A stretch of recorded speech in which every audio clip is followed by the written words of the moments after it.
आपको लग रहा है अब ये जो जराए से खबरें चल रही है कि इंग्लैंड की सीरीज यूएई में शिफ्ट हो रही है, यहाँ तक कि कल आप लोगों के ग्रुप में भी चला था कि सिंध प्रीमियर लीग भी कतर जा रही है, तो स्टेडियम के इतने बुरा हाल हो गए और कोई चांस नहीं है कि जल्द से जल्द मुकम्मल हो जाए।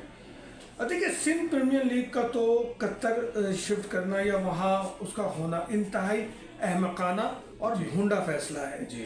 इस लीग का मतलब सिंध के ग्रास रूट लेवल पर खिलाड़ियों को मौका देना था जी। मैं सिंध गवर्नमेंट से और इसकी मंजूरी देने वालों से ये सवाल करता हूँ कि क्या पूरे सिंध में आपके पास ऐसे ग्राउंड नहीं, और नहीं तो फिर आपका जो सिंध गवर्नमेंट का इदारा इंजीनियरिंग डिपार्टमेंट जो ग्राउंड बना रहा है और जो बड़े बड़े दावे आप कर रहे हैं, जिसका कमर्शियल जो है आप रिलीज कर रहे हैं और टीवी पे और सोशल मीडिया पे चल रहा है, तो क्या वो सब झूठे? तो क्या आपके पास ऐसा कोई ऑप्शन नहीं है? क्या आप सक्खर में नहीं करा सकते थे? क्या आप नया नाजाबाद में नहीं करा सकते? क्या आप डीएचए मोइन खान में नहीं करा सकते? आपके पास अल्हम्दुलिल्लाह कराची में और अंदरूनी सिंध ऐसे ग्राउंड हैं जहां आप करा सकते हैं, जरूरी नहीं कि हैदराबाद में ही कराएं। और फिर मुझे एक बात बताइए कि अगर हमारा लोकल प्लेयर वो इवेंट नहीं देखता तो फिर उसका बेनिफिट क्या है भाई? वो जो आरिफ मलिक है, एक नंबर के वो जो ना रिकॉर्ड होल्डर है और उनका रिकॉर्ड वाजे तौर पे है कि उन्होंने कभी किसी को फलने फूलने नहीं दिया। हाँ, अपनी जेबें जरूर भरी हैं। कश्मीर प्रीमियर लीग से उन्हें क्यों निकाला गया? कश्मीर प्रीमियर लीग की तीसरे एडिशन एनओसी होने के बावजूद गुज़िश्ता साल 14 अगस्त में क्यों नहीं कराया गया?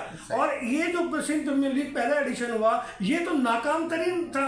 यहाँ भी आज तक लोगों को पेमेंट नहीं मिले। फ्रेंचाइजर जो है 24 घंटे पहले जो है वो यूटर्न ले गए, किसी फ्रेंचाइज को किसी ने ले लिया और अब भी एक फ्रेंचाइज को किसी और ने ले लिया। तो भाई मेरा कहने का सिर्फ ये मकसद है, हुकूमत सिंध काम अच्छा कर रही है, लेकिन इसके लिए चेक एंड बैलेंस होना चाहिए और सिंध प्रीमियर लीग को सिंध प्रीमियर लीग ही रहने दें। इसे कतर प्रीमियर लीग बनाने से गुरेज करें, इसे सिंध में ही कराएं, भले आप ट्रफ में करा दें। अगर आप अपने बच्चों को सपोर्ट करना चाहते हैं तो आप मट्टी में करा दें, कोई फर्क नहीं पड़ेगा उससे। ये मलिक आरिफ ये तो पैसे का पुजारी है, ये तो पैसा मांगता है आपसे, ये आपके नाम को बेच रहा है, आपको एहसास ही नहीं हो रहा। ये पूरी दुनिया में सिंध के नाम का सौदागर बना हुआ है। ये पहले इसने कश्मीर को बेचा, अब आपके पीछे पड़ गया है, पता नहीं क्या घोल के आपको पिला दिया है। मुझे जो बताया था, जो साबिक सूबाई वजीर थे अरबाब लुत्फुल्ला ने, उन्होंने मुझसे ये कहा था कि यार हम इनको एक पाई नहीं दे रहे, अलबत्ता इनके थ्रू हम सिंध के मुख्तलिफ डिस्ट्रिक्ट में अकेडमीज बनवाएंगे। आप मुझे बता कौन सी डिस्ट्रिक्ट में कौन सी एकेडमी बनी?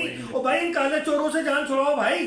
पाकिस्तान सिंध को क्रिकेट के अगर प्रमोट करना है तो अपने कंधों पे करें, अपने लोगों को आगे लाएं। सूबे में बहुत सारे लोग हैं जो ये काम कर सकते हैं, लेकिन ये लोग जो आपके नाम को बेचकर अपनी जेब भरते हैं, खुदा के वास्ते इनके हरकतों से जान छुड़ाएं, अपनी नेकनामी को बचाएं। जो स्ट्रक्चर सिंध में हुआ है स्पोर्ट्स के हवाले से, वो पूरे पाकिस्तान में नहीं है, इसमें कोई दो राय नहीं है। लेकिन ये जो हरकत हो रही है, इससे तो आपके सारी 15 साल की मेहनत वो जीरो पे आ गई।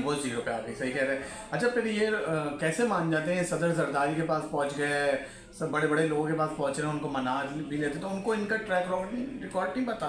देखिए, ये जो हाई लेवल के लोग होते हैं ना, सदर हो, वज़ीर आज़म हो, वज़ीर आला हो, गवर्नर हो, इनको कोई ज्यादा ब्रीफिंग नहीं होती किसी के बारे में। क्योंकि इनके पास इतना टाइम नहीं होता। इनके पास तो एक ब्रीफिंग जाती है जो उनके एडीसी या उनके पीएस वो उनको ब्रीफ करते हैं कि सर ये बंदा है और ये इसका मैटर है, तो वो कहते हैं जी बुला लें, ठीक है ना। और फिर एक अपना पिछला जो है तस्वीर, देखिए आजकल सोशल मीडिया का जमाना, वीडियोस का और तस्वीर का जमाना, तो भाई किसी भी इवेंट की तस्वीर बनाकर अपने आप को आप हीरो बना सकते हैं, लेकिन उसकी असलियत क्या है अली सलमान से पूछ ले, वो तो उसमें शामिल थे ना, वो तो उसमें शामिल थे ना, उससे पूछ ले आप, वो बता देगा सब कुछ आपको। तो कहने का ये मकसद है मेरे भाई कि अपने आप को सेव करें, सिंध के बच्चों को प्रमोट करें। आप देख लीजिए, शाहनवाज धानी कहीं नहीं है, लेकिन उसको कोई लेने को तैयार नहीं है, वो कहीं नहीं खेल रहा। और किसी भी इवेंट में मेरा मकसद इंटरनेशनल और क्या नाम है टेस्ट क्रिकेट या वनडे क्रिकेट है, उसको बिल्कुल साइड में बैठा दिया गया है।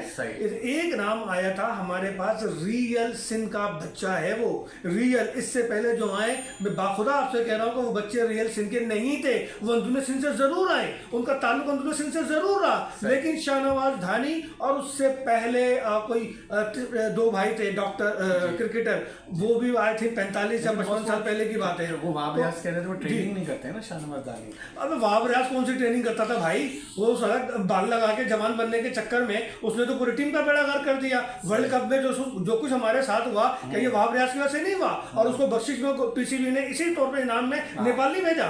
तो भाई वहाब रियाज की तो अपनी कोई क्वालिटी नहीं है, वो तो एक स्पेल पे खेला है, सिर्फ एक स्पेल पे खेला और जाते जाते पाकिस्तान क्रिकेट की वो वार्ड लगा के गया है। तो मैं समझता हूँ मेरे भाई नकी, ये वहाब रियाज को, इन जैसे लोगों को भाई जान छुड़ाओ, पाकिस्तान क्रिकेट बोर्ड जान छुड़ाए। हमारे साथ आज रुसवाई है कि 59 ईयर्स की रैंकिंग हमारी गिर गई। अरे भाई इस बांग्लादेश ने क्या किया हमारे साथ, हमें वो हाल कर दिया कि सकूते ढाका के बाद सकूते क्रिकेट हो गई और हम कुछ नहीं कर सके मेरे भाई। हम जो है पता नहीं, मुझे किसी ने कहा कि यार वहाँ जो है ना 15 साल के बाद पाकिस्तान प्रो गवर्नमेंट आई है और पाकिस्तान के हवाले से बड़ी अच्छी वहाँ पे इमेज बिल्डअप हो रहा है, तो हमने उनको तोहफे में दे दिया। अब मेरे भाई ढाका भी तोहफे में दिया था, ऐसे ही है ना, किसी ने कबूल किया आज तक? सकूते ढाका किसकी वजह से हुआ? किसी पे कोई जिम्मेदारी फिक्स हुई? तो भाई इसमें कहां से फिक्स होगी? दोनों टेस्ट जो हम हारे हैं इसके जिम्मेदार मैं पूरे वसूख से कह रहा हूँ, मोहसिन नकवी साहब आप हैं, वकाई यूनुस साहब आप हैं। लेकिन रमीज राजा कह रहे हैं शान मसूद है और शान मसूद से पूछताछ होना चाहिए। शान मसूद को कौन लाया भाई? यही लाए, मोहसिन नकवी लाए ना, तो लाने वाले से नहीं पूछूं, और जो आए उससे पूछूं मैं। और रमीज राजा साहब आप भी अपना किबला दुरुस्त करें। आप तो बेबंदे के लोटे कितना इधर से उधर हो जाते हैं। जब आप बोर्ड में होते हैं तो आप बोर्ड की कासालिसी कर रहे होते हैं, उससे अच्छा कोई होता ही नहीं है। और जब बोर्ड से बाहर होते हैं तो आपको हर खिलाड़ी में और हर जगह नुक्स नजर आ रहा होता है। मेरे भाई अपना एक मरकज, एक मौकफ रखें। मुझे बताएं मोहसिन नकवी को कौन लाया? जब शान 3 टेस्ट अगेंस्ट ऑस्ट्रेलिया हारा, व्हाइट वॉश हुआ, तो क्या उसको कप्तानी कंटिन्यू करनी चाहिए थी?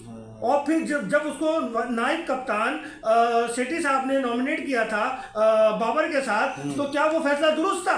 वो खुद फैसला इतना गलत था कि उस फैसले पे हम सब ने कहा था कि शान की टीम में जगह नहीं बनती, अब उसको नायब कप्तान लेके आ रहे हैं। तो भाई ये तो अलमिया हमारे मुल्क में चला आ रहा है ना।